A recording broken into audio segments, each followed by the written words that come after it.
You're looking at a 1966 Chevy Chevelle Super Sport with a 350 cubic inch engine, 4-barrel, aluminum.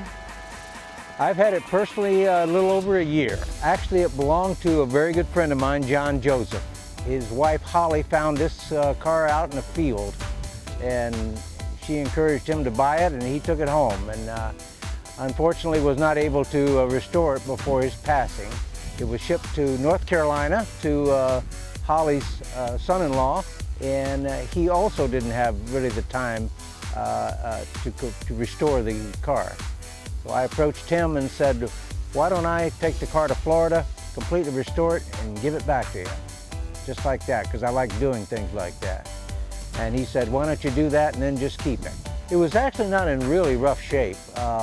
It needed mostly chrome pieces that had, you know how chrome deteriorates and gets rough on the outside. Mostly needed chrome replacement, which I did. I had all the chrome replaced.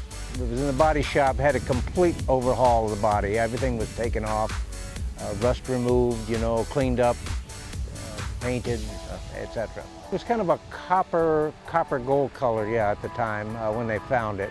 I made it Marina blue, which was one of the blues of this year, and to me a Chevelle is not a Chevelle unless it's blue. This was a Chevelle Malibu, and I turned it into a Super Sport because it's got all the deckings and all the interior pieces of a Super Sport. I had to be very careful and do a lot of research on that, but we got it back to where it's a Super Sport now. It's a 350 cubic inch, has an aluminum Edelbrock manifold, a Holley 4-barrel carburetor. Well, that's one thing John had done, is he had put a 350 engine in it, and so the motor was good. It's a 370 horse dynoed 370. It's pretty powerful. The interior was completely redone.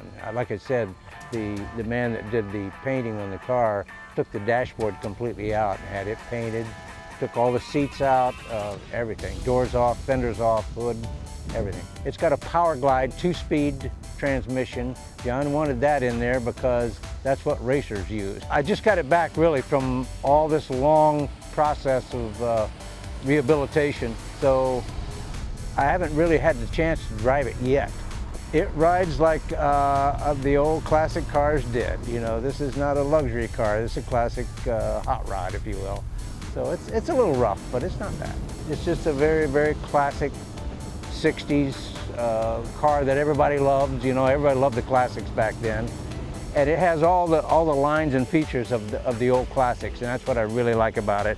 I get a lot of looks, I get a lot of horn honks and thumbs ups. We're just gonna have a lot of fun with it, take it to the shows on the square and let other people appreciate its classic look also. There's my hot rod.